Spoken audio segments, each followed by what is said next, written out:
ఓం నమో వెంకటేశాయ. బ్రహ్మోత్సవాల ప్రత్యేక బులెటిన్కు స్వాగతం. వెంకటాద్రి సమం స్థానం బ్రహ్మాండే నాస్తికించెన.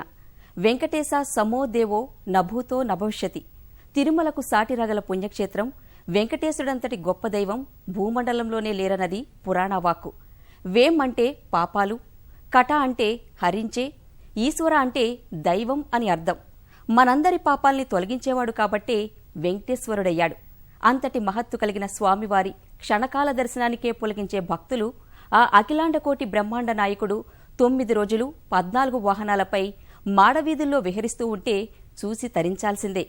భక్తుల కనుల పంట కొండలలో నెలకొన్న కోనేటిరాయుని బ్రహ్మోత్సవ వైభవ వేళ శ్రీనివాసుని దివ్యధామ విశేషాలు, విశిష్టతలేంటో తెలుసుకుని పునీతులవుదాం.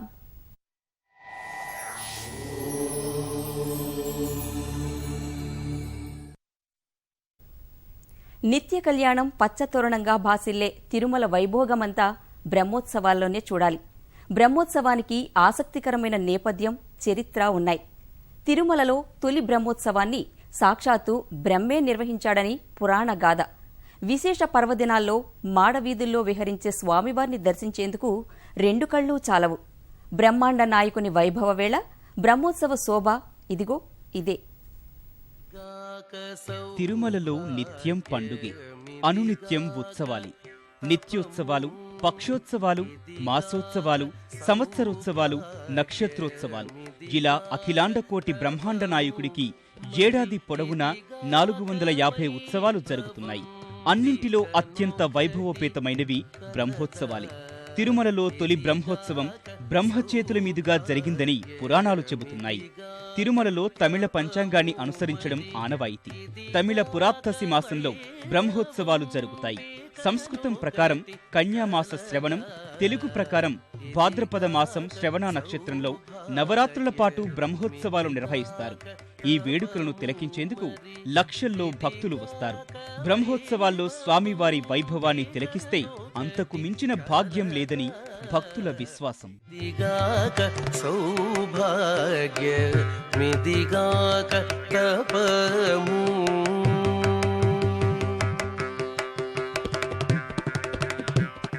భూమండలంలో ఎన్ని దేవాలయాలున్నా, ఎన్ని పవిత్రమైన స్థలాలున్నా కూడా స్వామి పుష్కరిణి నదీ తీరంలో వేయించేసి ఉన్న వెంకటేశ్వర స్వామివారు ఉత్తమోత్తమైన దైవంగా పరిగణించబడతారు.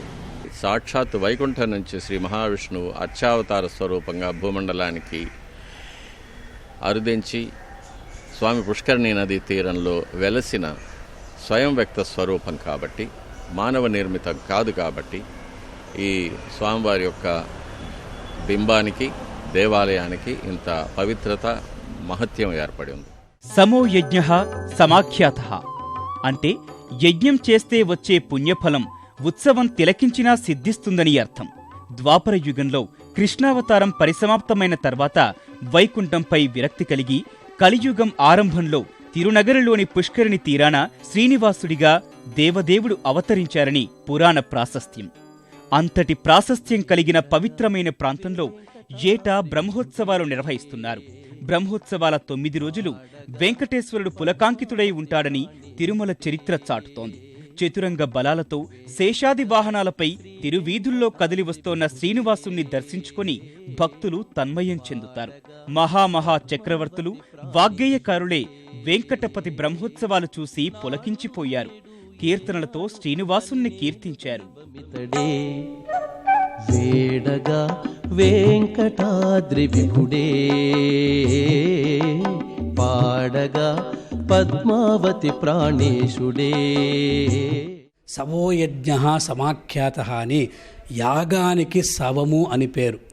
ఉత్తు అంటే ఉత్కర్షంగా, అత్యంత ఆనందంగా చేసేటువంటి యాగమే.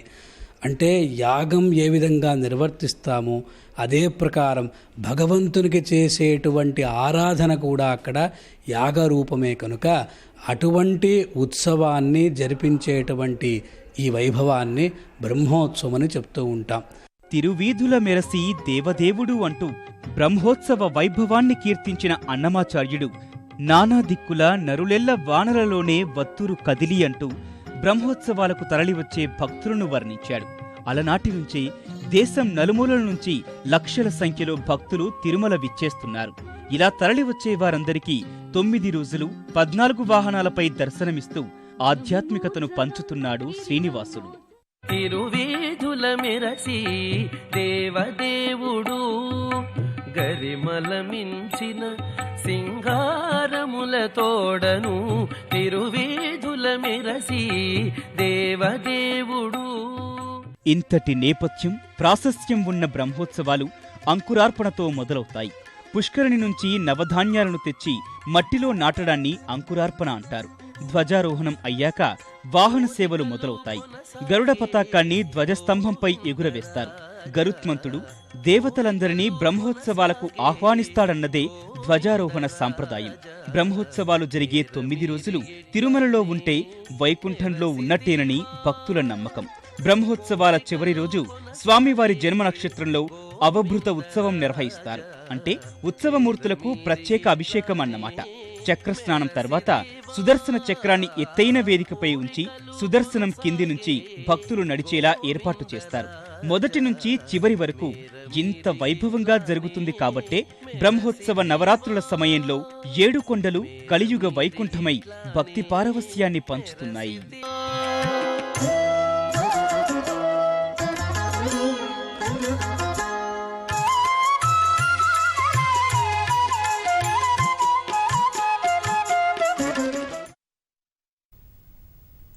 కృతే వృషార్ధిం వక్షంతి త్రేతాయాం అంజనాచలం ద్వాపరే శేషశైలంచ కలౌ శ్రీ వెంకటాచలం అంటూ ఒక్కో యుగంలో ఒక్కో పేరుతో ప్రసిద్ధికెక్కిన తిరుమలగిరిలో అణువణువు భక్తి పరమాణువే.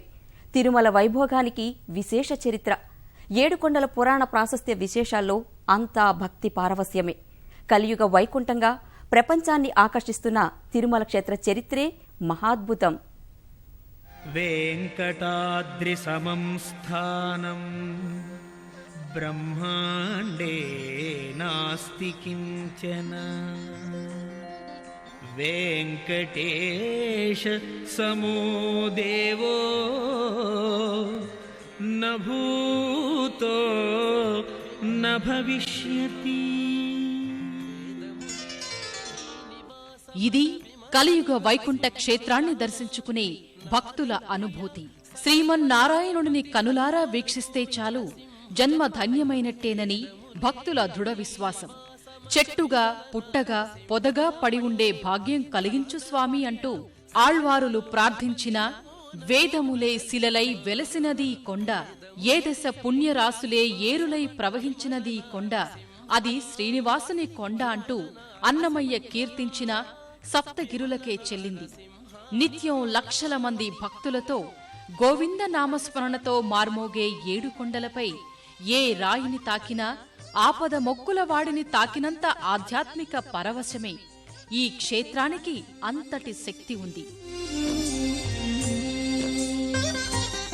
వ్యయ ప్రయాసల కోర్చి తిరుమల గిరులకు వచ్చి రోజుల తరబడి స్వామివారి దర్శనం కోసం వేచి ఎన్ని అవస్థలు ఎదురైనా ఒక్క క్షణం ఆ వెంకటేశ్వరుని దర్శిస్తే చాలు ఒక్కసారిగా కష్టాలు ఎగిరిపోయి భువన విజయం సాధించినంత తన్మయత్వాన్ని పొందే ఆనంద నిలయ మహిమను ఏమని వర్ణించగలం? కలియుగ వైకుంఠమనే పేరు అందుకేనేమో. తిరుమల క్షేత్రానికి యుగ యుగాల చరిత్ర. కృతయుగంలో హిరణ్యాక్షుడిని సంహరించాక వరాహ రూపంలో, త్రేతాయుగంలో వానర సైన్యాన్ని తీసుకెళుతూ రాముడి రూపంలో, ద్వాపరయుగాన అరణ్యవాసంలోని పాండవులను కలవడానికి శ్రీకృష్ణావతారంలో కొండపై తిరుగాడిన స్వామివారు వైకుంఠంపై విరక్తితో కలియుగం ఆరంభంలో పుష్కరిణీ తీరాన శ్రీనివాసుడిగా అవతరించారని పురాణ ప్రాశస్త్యం. 7 కొండలపై వెలసిన ఆది వరాహస్వామి ఆలయాన్ని పరిరక్షిస్తున్న మునికి వెంకటేశ్వర స్వామివారు వరమిచ్చారట. తిరుమలకు వచ్చే భక్తులు మొదట వరాహస్వామిని దర్శించాకే వెంకటేశుని సందర్శనకు వెళతారని.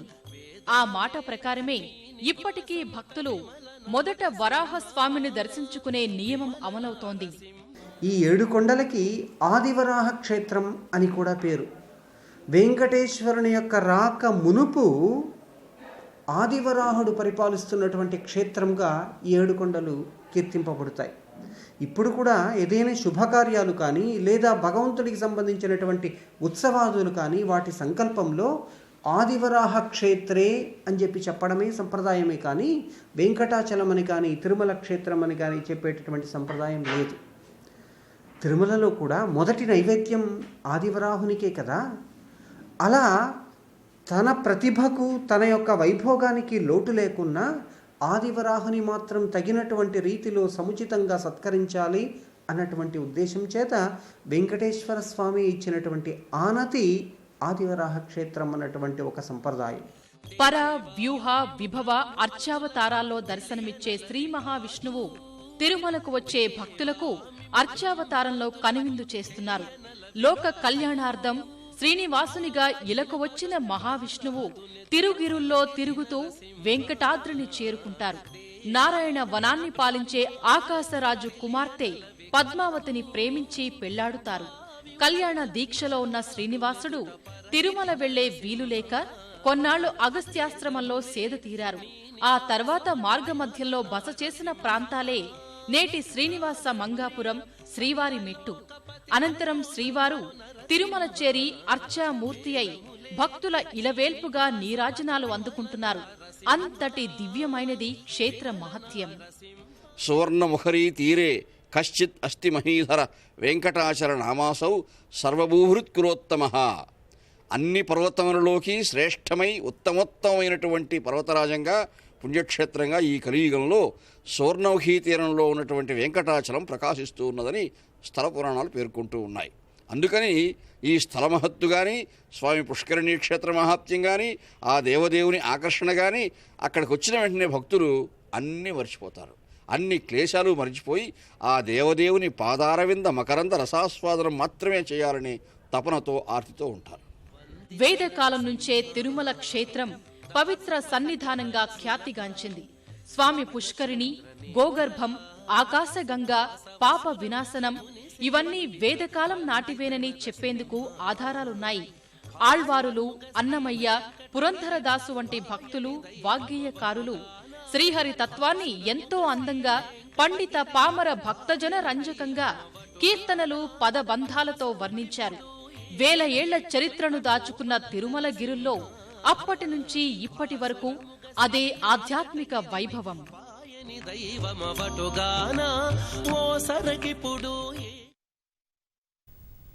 బ్రహ్మోత్సవాల్లో 9 రోజులు 14 వాహనాలపై తిరుమాడ వీధుల్లో వెంకటేశ్వర స్వామివారు విహరిస్తారు. భక్తులకు అనిర్వచనీయమైన ఆధ్యాత్మిక అనుభూతిని పంచుతారు. శేషవాహనం, హంసవాహనం, సూర్యప్రభ వాహనం ఇలా ఒక్కో వాహనానిది ఒక్కో ప్రత్యేకత, ఒక్కో విశిష్టత. తిరునగరిలో ఊరేగే శ్రీదేవి భూదేవి సమేత మలయప్ప స్వామి వైభవం మాటలతో చెప్పేది కాదు. కనులారా చూడాల్సిందే, చూసి తరించాల్సిందే. తిరుమల ఆధ్యాత్మిక శోభను బ్రహ్మోత్సవాల సమయంలోనే చూడాలి. 9 రోజుల పాటు నయనానందకరంగా వెంకటేశ్వర స్వామి వాహన సేవలు జరుగుతాయి. మొదటి రోజు ధ్వజారోహణం, అదే ఉత్సవాలకు అంకురార్పణం. సుప్రభాత, తోమాల సేవలు జరిగిన తర్వాత శ్రీదేవి భూదేవి సమేత మలయప్ప స్వామికి ఏకాంతంగా తిరుమంజనం చేసి నైవేద్యం సమర్పిస్తారు. అష్టదిక్పాలకులు, సకల దేవతలకు ఆహ్వానం పలికేందుకు మంగళ వాయిద్యాల నడుమ బంగారు ధ్వజస్తంభంపై గరుడ ధ్వజ పటాన్ని ఎగురవేస్తారు.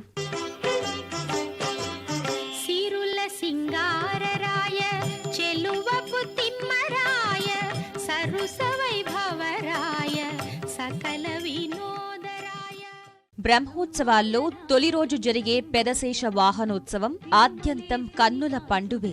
శ్రీనివాసుడు శేషతల్పసాయి, ఆయన కొలువున్న కొండ శేషాద్రి. అందుకే తొలి రోజు పెదశేష వాహనంపై ఊరేగి భక్తులకు అభయ ప్రదానం చేస్తారు స్వామి. విశోగ్రుడైన శేషుని అధిష్ఠించిన దేవదేవుడు మానవుల్లో కల్మషాన్ని హరిస్తాడన్నదే ఇందులో సందేశం. స్వామివారి యొక్క దర్శనం, స్వామివారి యొక్క వాహన సేవలలో మనం స్వామిని దర్శించేటువంటి విధానం ఇదంతా కూడా కడు శాస్త్రీయంగా ఉంటుంది. మన జన్మ అంతా కూడా పునీతమవుతుంది.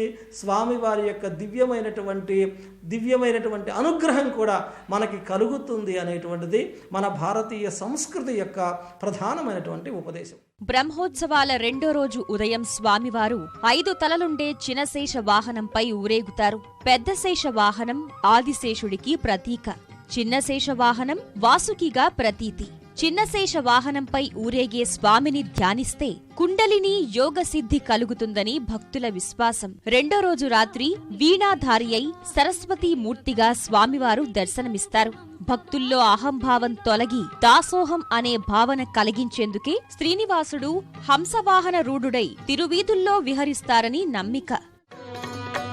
మాధవా కేశవ మధుసూదన, మాధవా కేశవ మధుసూదన, విష్ణు శ్రీధరా పదనకం చింతయామి యూయం, మాధవా కేశవ మధుసూదన. మూడో రోజు ఉదయం స్వామివారు సింహవాహనంపై దర్శనమిస్తారు. దశావతారాల్లో నృసింహావతారం విశిష్టమైనది. దుష్టజన శిక్షణ, శిష్టజన రక్షణకు సంకేతంగా స్వామివారు ఈ వాహనాన్ని అధిరోహిస్తారు. వజ్ర ఖచిత కిరీటం, ఆభరణాలతో సింహ వాహనంపై ఊరేగే స్వామిని చూసి భక్త కోటి పరవశిస్తుంది.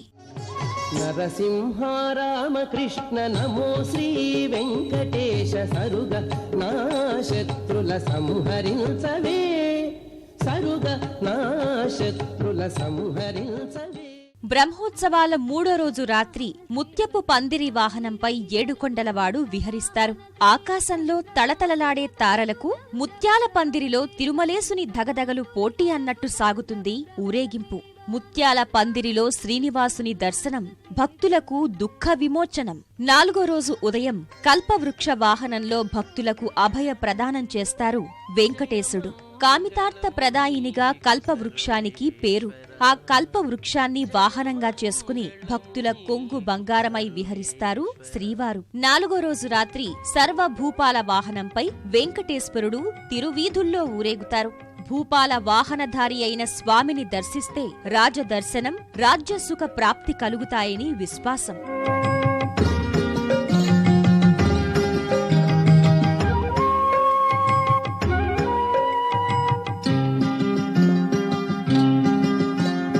బ్రహ్మోత్సవం ఇది బ్రహ్మోత్సవం, బ్రహ్మాండ నాయకుని బ్రహ్మోత్సవం. బ్రహ్మోత్సవాల్లో 5వ రోజు స్వామివారు మోహిని అవతారంలో దర్శనమిస్తారు. మాయా మోహాల మధ్య నలిగే మానవులను ఆ భ్రమల నుంచి బయటపడేసేందుకు రత్నాలు పొదిగిన హారం ధరించి కుడి చేతితో చిలుకను పట్టుకుని మోహన రూపుడై కదిలి వస్తాడు గోవిందుడు. భక్తురాలైన శ్రీ విల్లిపుత్తూరు ఆండాళ్ హారాన్ని, చిలుకను వెంకటాచలపతికి సమర్పించినట్టు చెప్తారు.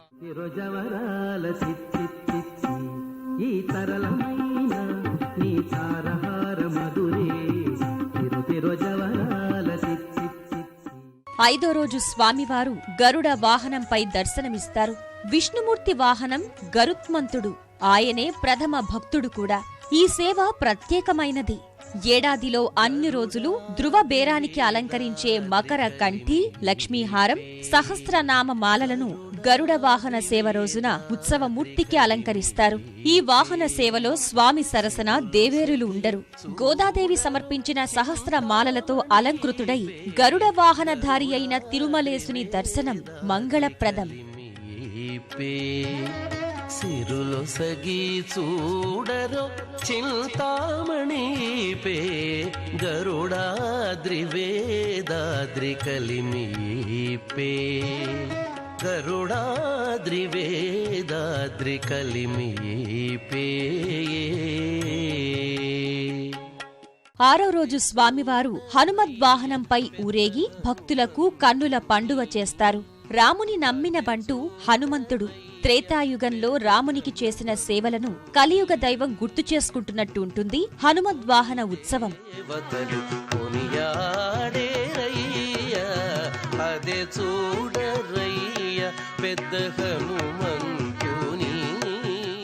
ఆరో రోజు సాయం సమయంలో అత్యంత ప్రీతిపాత్రమైన స్వర్ణ రథంపై స్వామివారి ఊరేగింపు ఆర్భాటంగా జరుగుతుంది. స్వర్ణ రథంపై ఉభయ దేవేరులతో కలిసి ఉన్న స్వామివారి దర్శనం ద్వాపర యుగంలో వాసుదేవుని వైభవాన్ని గుర్తు చేస్తుంది. ఆరో రోజు రాత్రి గజవాహనంపై ఊరేగే స్వామి వైభవం కళ్లారా చూడాల్సిందే. భాగవత గజేంద్ర మోక్షం గుర్తొచ్చేలా సాగే ఊరేగింపు ఇది. ఆపదలో ఉన్న భక్త కోటిని ఆదుకునేది శ్రీమన్నారాయణుడే అనిపించేలా సాగుతుంది గజవాహన ఉత్సవం. 7వ రోజున ఉదయం మలయప్ప స్వామి సూర్యప్రభ వాహనంపై తిరుమాడ వీధుల్లో ఊరేగే ఘట్టం కమనీయం.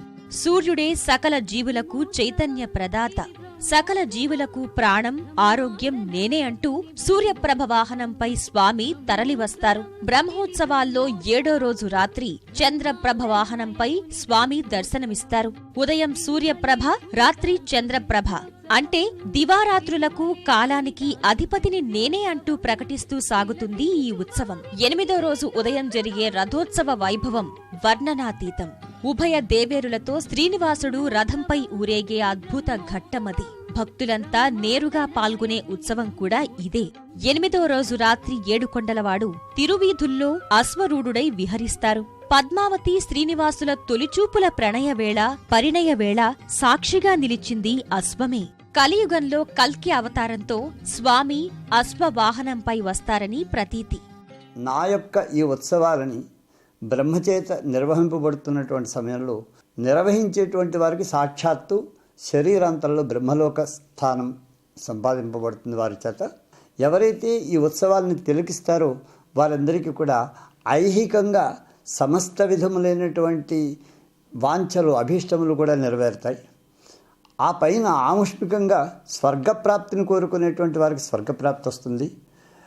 అలాగే కర్మాంతంలో ఈ జనన మరణ చక్రంలోంచి విముక్తులు కాగానే సాక్షాత్తు వారు నా లోకానికి చేరుకుంటారు అనేటువంటి విషయాన్ని మనకి శ్రీనివాస స్వామి వారు సాక్షాత్తుగా చెప్పారన్నటువంటి విషయం మనకి మార్కండేయ పురాణంలో ఉంది. బ్రహ్మోత్సవాల్లో చివరిగా 9వ రోజు జరిగే ఉత్సవం చక్రస్నానం. యజ్ఞాంతంలో జరిగే అవభృత స్నానం లాంటిదే ఇది కూడా. వరాహస్వామి ఆలయ ఆవరణలో శ్రీదేవి భూదేవి సహా అభిషేక సేవలు నిర్వహించి సుదర్శన చక్రానికి స్నానం చేయిస్తారు. ఈ సమయంలో పుష్కరిణిలో స్నానం చేస్తే సకల పాపాలు తొలగుతాయని భక్తుల విశ్వాసం. చక్రస్నానం జరిగిన రోజు రాత్రి శ్రీవారి ఆలయ ధ్వజస్తంభంపై గరుడ పతాకాన్ని అవరోహణ చేస్తారు. అక్కడితో బ్రహ్మోత్సవాలు సంపూర్ణమవుతాయి. బ్రహ్మాండ నాయకుని బ్రహ్మోత్సవం, తిరుమలేశుని గాంసు దివ్యోత్సవం. బ్రహ్మోత్సవాలంటే తిరుమలలో పండుగే. ఏడుకొండలపై ఎక్కడ చూసినా ఉత్సవాల సందడే. సర్వభూపాలుడైన శ్రీనివాసుడు ఏడాదికోసారి జరిగే విశిష్ట వేడుకలకు సిద్ధమయ్యాడు. ఇలవైకుంఠంలో జరిగే బ్రహ్మోత్సవ సంరంభం ఎప్పటినుంచి మొదలైంది? కాలక్రమేణా ఉత్సవాల నిర్వహణలో ఎలాంటి మార్పులొచ్చింది? ఇప్పుడు తెలుసుకుందాం. అలా వైకుంఠానికి శ్రీనివాసుడు ఎంచుకున్న ఇలవైకుంఠమే తిరుమల. కలియుగ వైకుంఠంలో బ్రహ్మోత్సవాలకు ఎనలేని ప్రత్యేకత. 9 రోజుల పాటు ఆ దేవదేవుడే భక్తుల మధ్యకు వచ్చే అపురూప ఘట్టం. యుగ యుగాల చరిత్ర ఉన్న బ్రహ్మోత్సవాలను ప్రారంభించింది సాక్షాత్తు బ్రహ్మేనని ప్రతీతి. అందుకే ఇవి బ్రహ్మోత్సవాలని భవిష్యోత్తర పురాణం చెబుతోంది. నవ బ్రహ్మలు 9 రోజుల పాటు నిర్వహించే ఉత్సవాలు కాబట్టి బ్రహ్మోత్సవాలని మరో గాథ ఉంది. బ్రహ్మాండంగా జరిగే ఉత్సవాలైనందున బ్రహ్మోత్సవాలు అంటారని మరో కథనం. ఇలా ఎన్ని కథనాలున్నా తిరుమల వైభవమంతా బ్రహ్మోత్సవాల్లోనే ఉంటుంది. ఏటా కన్యామాసంలో శ్రీవారి జన్మ నక్షత్రమైన శ్రవణంతో ముగిసేలా బ్రహ్మోత్సవాలు ప్రారంభమవుతాయి. 3 ఏళ్లకోసారి వచ్చే అధిక మాసంలో 2 సార్లు బ్రహ్మోత్సవాల్ని చూసే అదృష్టం దక్కుతుంది. వాటినే సాలకట్ల బ్రహ్మోత్సవాలు, అలంకార బ్రహ్మోత్సవాలని అంటారు.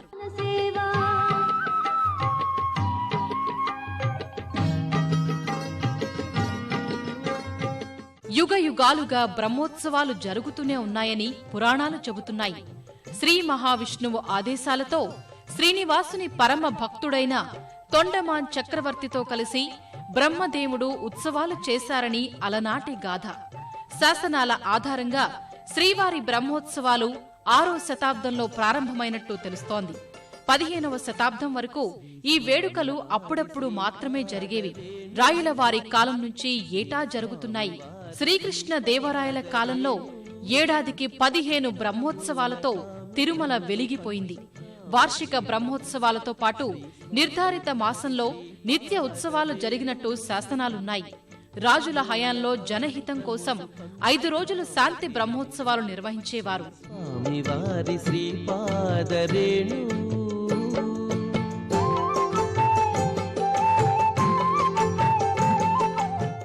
ఒకానొక కాలంలో సంవత్సరం పొడవునా కూడా బ్రహ్మోత్సవాలు జరిగేవట.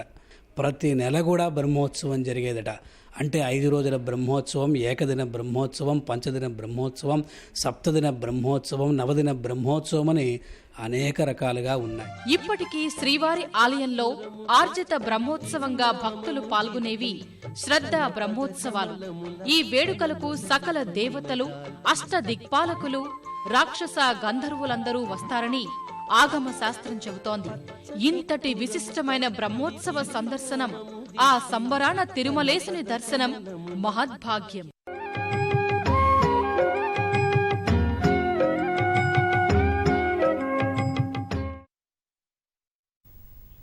అదివో అల్లదివో శ్రీహరివాసము 10,000 శేషుల పడగలమయము అంటూ ఈ రాత్రికి పెదశేష వాహనంపై వెంకటాచలపతి మాడవీధుల్లో విహరిస్తారు.